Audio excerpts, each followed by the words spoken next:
మన తండ్రి కుమార పరిశుద్ధాత్మ దేవునికి వందనాలు స్తోత్రాలు చెల్లించుకుంటూ ప్రియమైన దేవుని బిడ్డలారా, మీరందరూ దేవుని కృపలో ఆనందిస్తున్నారని మేము దేవునికి వందనాలు చెల్లించుకుంటున్నాము.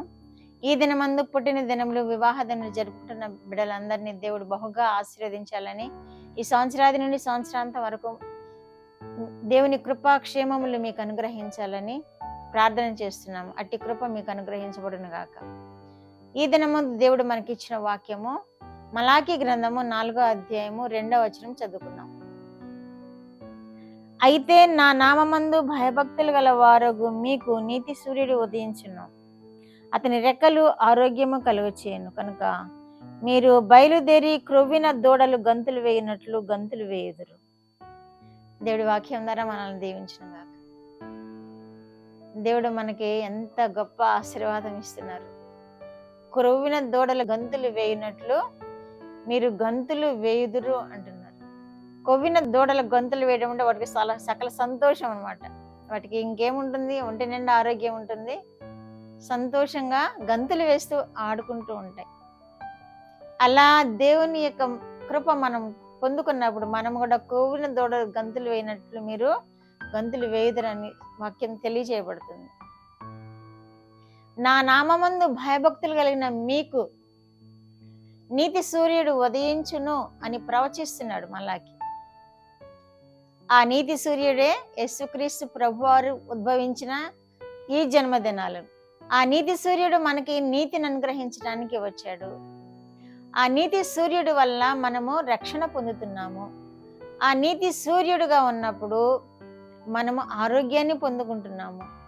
మనకి సూర్యుడు ఉద్భవించడం వలన, మన ప్రకృతి సంబంధించిన సూర్యుడు ఉద్భవించడం వలన, ఆ సూర్య కిరణాల వలన మనం ఆరోగ్యం పొందుకుంటాము, పంటలు పండుతాయి, మొక్కలు ఫలిస్తాయి, క్షేమం ఉంటుంది సూర్యుని వెలుగు వలన.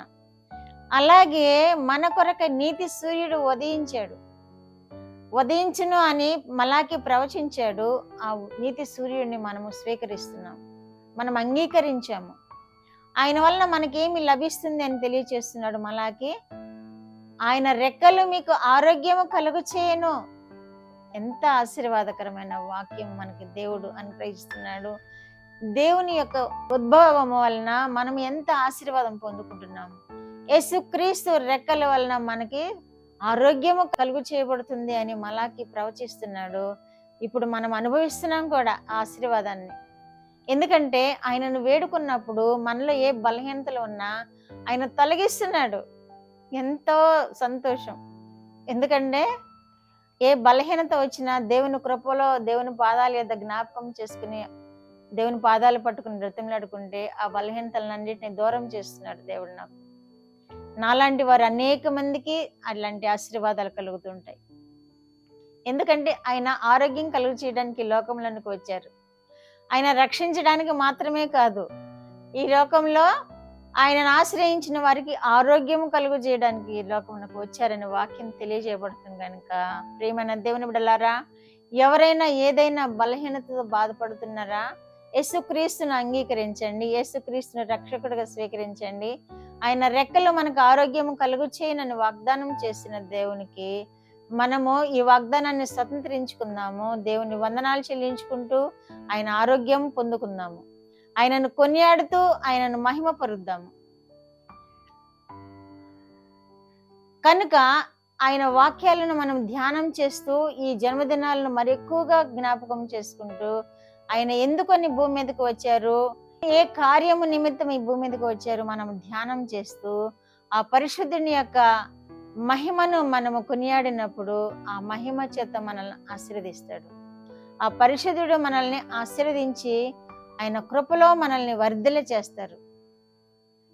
ఇంకా యేసుక్రీస్తు ప్రభువారు ఆరోగ్యము కలుగు చేయటం మాత్రమే కాదు, ఆయన మన మీద ప్రకాశించును అని కూడా ఎఫెసీయులకు రాసిన పత్రిక 5వ అధ్యాయం 14వ వచనంలో క్రీస్తు మీ మీద ప్రకాశించును అని కూడా తెలియజేస్తుంది.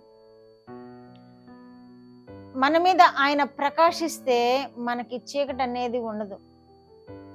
అదే జకరయ్య కూడా ప్రవచిస్తాడు కదా, చీకటిలోనూ మరణఛాయలోనూ ఉన్న వారికి వెలుగుగా ఆయన ఉదయించాడని. ఎఫెసీయులకు రాసిన పత్రికలో కూడా ఆయన మన మీద ప్రకాశించడానికి ఆయన భూమి మీద ఉద్భవించాడు అని తెలియచేయబడుతుంది. కనుక మనకు ఏ భయము అక్కర్లేదు. మనకి చీకటి ఆవరిస్తుందనే భయము అక్కర్లేదు. ఎందుకంటే మన మీద ప్రకాశించే దేవుడు మన కొరకు ఉద్భవించి ఉన్నారు. మనల్ని ఆరోగ్యంతో కాపాడే దేవుడు మనకి ఉద్భవించి ఉన్నారు. ఆ జన్మదినాలను మనం ధ్యానిస్తూ ఆయనకి స్తుతి చెల్లిస్తూ దినాలను గడిపినప్పుడు మనకు ఆరోగ్యం వస్తుంది, సంతోషం వస్తుంది. కొవ్విన దూడ వల్లే గంతులు వేస్తాము. ఇంకా చీకటి అనేది పారద్రోలబడుతుంది. ఎంతో సంతోషం మనకి. అందుకే ఈ పండుగ దినాలను ఎంతో ఆనందంగా సంతోషంగా జరుపుకుంటారు. ఇది మనకి హాస్యాస్పదం ఏమీ కాదు. విమర్శిస్తూ ఉంటారు కానీ కొంతమంది, అది విమర్శనాత్మకమైనది కాదు. ఆయన అంత మహనీయుడు కనుక మన కొరకు ఉద్భవించిన ఆ దేవుణ్ణి మనము ఆయన జన్మం ధ్యానించి ఆయనకు స్తుతి చెల్లించుటలో, ఆనందించుటలో, విశేషమైన ఆరాధనలు జరిపించడంలో మనము తప్పులేదని మనం ఈ వాక్యాల ద్వారా గ్రహించగలుగుతున్నాము. అట్టి కృప వినిచిన బిడ్డలందరూ ఆ విశేషమైన ఆరోగ్యము, కాపుదల, భద్రత వినిచిన బిడ్డలందరూ పొందుకుందరుగాక. ప్రార్థన.